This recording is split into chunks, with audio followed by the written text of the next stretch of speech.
নমস্কার বন্ধুরা, কেমন আছো সবাই? বিভাজ্যতার নিয়ম বা ভাগের নিয়ম চ্যাপ্টারটা অঙ্কগুলো করানো হচ্ছিল। এর আগের পার্টটি অলরেডি দেবারাতি শিক্ষাঙ্গন চ্যানেলে আপলোড করা হয়ে গেছে। আশা করি তোমরা দেখে নিয়েছো। প্রতিদিন ঠিক সন্ধ্যে 7টার সময় এই ধরনের অঙ্ক নিয়ে আমি তোমাদের সামনে হাজির হই। আশা করি তোমরা ভিডিওগুলো দেখো। এই পার্টটা দেখার আগে আগের পার্ট এবং আরও অঙ্কের যে সমস্ত পার্টগুলো আছে সেগুলো যদি দেখে নাও, তাহলে তোমার অঙ্কের ভিত তো অবশ্যই মজবুত হবে। তার সাথে সাথে কম্পিটিটিভ পরীক্ষায় তুমি অবশ্যই সাফল্যর দিকে আরও এক ধাপ এগিয়ে যাবে।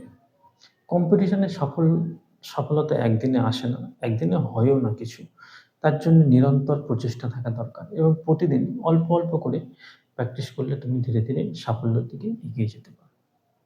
ঠিক আছে, আজকের ভিডিওতে সবাইকে স্বাগত। ভিডিওটা শেষ পর্যন্ত অবশ্যই দেখো, যাতে তুমি অবশ্যই উপকৃত হও।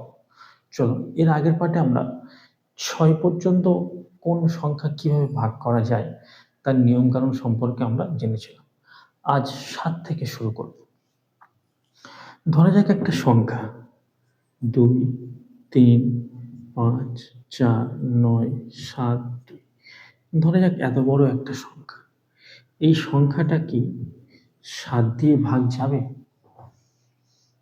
এই সংখ্যাটা, এই পুরো সংখ্যাটা কি 7 দিয়ে ভাগ যাবে? কি মনে হয়, 7 দিয়ে ভাগ যাবে?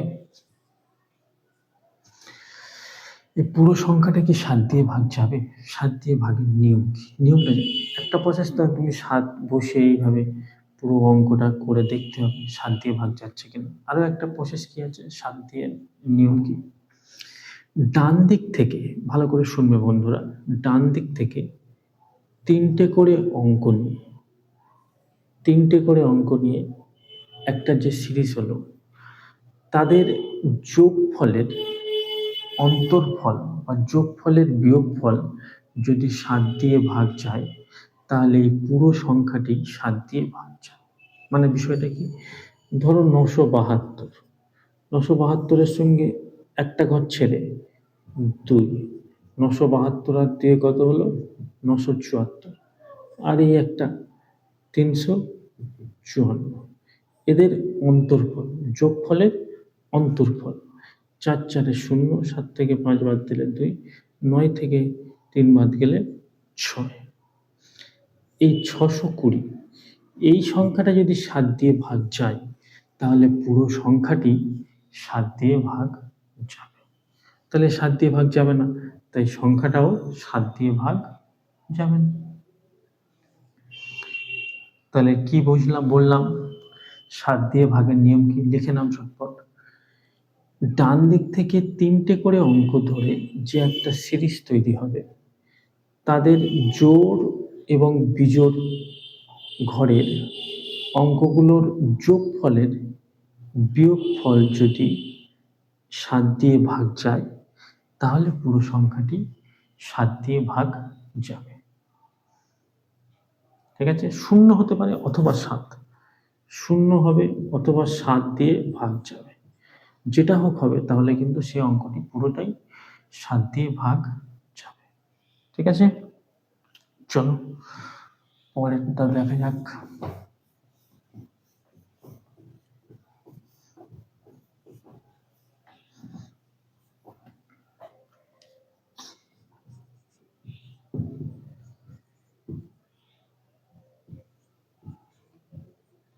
এই ধরো একটা সংখ্যা আছে, এই সংখ্যাটা কি 8 দিয়ে ভাগ যাবে? এই পুরো সংখ্যাটা কি 8 দিয়ে ভাগ যাবে? নিয়ম কি?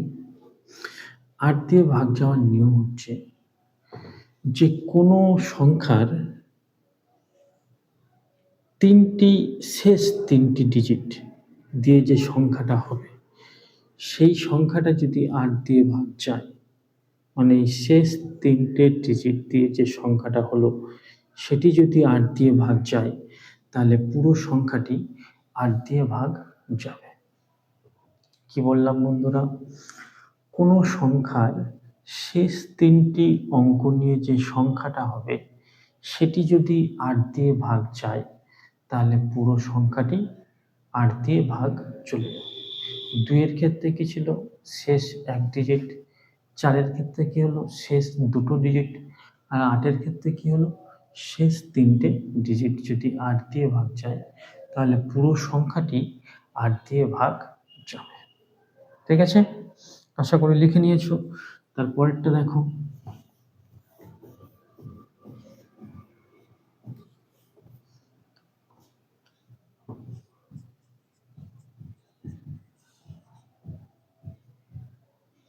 এই ধরো একটা সংখ্যা, এই সংখ্যাটা কি 9 দিয়ে ভাগ যাবে? 9 দিয়ে ভাগের নিয়ম কি? 9 দিয়ে ভাগের নিয়ম হচ্ছে যেমন 3-এর নিয়ম ছিল তেমনি 9-এর নিয়ম। মানে পুরো সংখ্যাটির অঙ্কগুলির যোগফল যদি 9 দিয়ে ভাগ যায় তাহলে পুরো সংখ্যাটি 9 দিয়ে ভাগ চলে যাবে। যেমন কি ধরো 7 আর 2 9, মানে 9 দিয়ে তো ভাগ চলে যাবে। 5 আর 4 9, মানে তো 9 দিয়ে ভাগ চলে যাবে। 6 আর 3 9, সেও 9 দিয়ে ভাগ চলে যাবে। তাহলে পড়ে থাকলো 3, 2 5 আর 1 6। 6 তো 9 দিয়ে ভাগ যাবে না, তাহলে এই সংখ্যাটি 9 দিয়ে ভাগ যাবে না।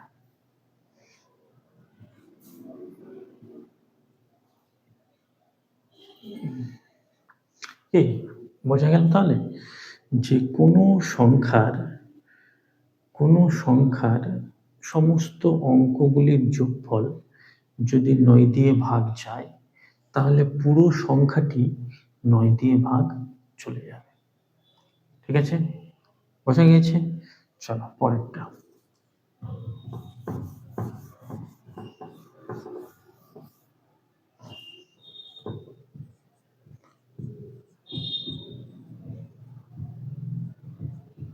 এই সংখ্যাটা কি 10 দিয়ে ভাগ যাবে? বলো, ঝটপট বলো। অবশ্যই যাবে, তার কারণ শেষে কি আছে? শূন্য। আর শেষে যে কোনো সংখ্যার শেষে যদি শূন্য থাকে তাহলে পুরো সংখ্যাটা যাই থাকুক না কেন সেটা অবশ্যই 10 দিয়ে ভাগ যাবে। তাহলে লিখে নাও, কোনো সংখ্যার শেষে যদি শূন্য থাকে তাহলে সেই পুরো সংখ্যাটি 10 দিয়ে ভাগ চলে যাবে। ঠিক আছে,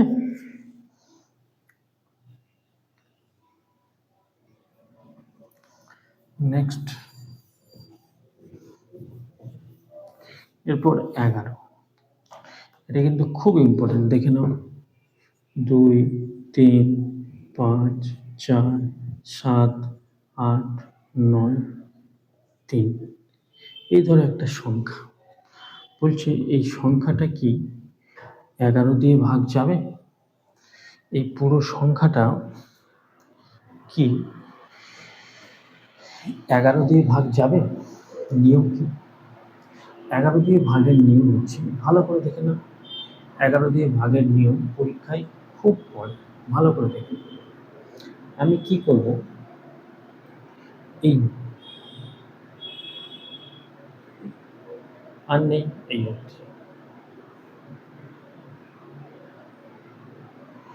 জোড় এবং বিজোড় স্থানীয় এই সংখ্যার যে অঙ্কগুলো হবে তাদের যোগফলের অন্তর্ফল যদি 11 শূন্য অথবা 11 বা 11-র কোনো গুণিতক হয় তাহলে পুরো সংখ্যাটি 11 দিয়ে ভাগ যাবে। যেমন ধরো 2 আছে, 5 আছে, 7 আছে আর 9 আছে। এদিকে কে কে আছে? 3 আছে, 4 আছে, 8 আছে, 3 আছে। এদের যোগফল কত? 5 2 7, 7 14, 14 আর 9 23।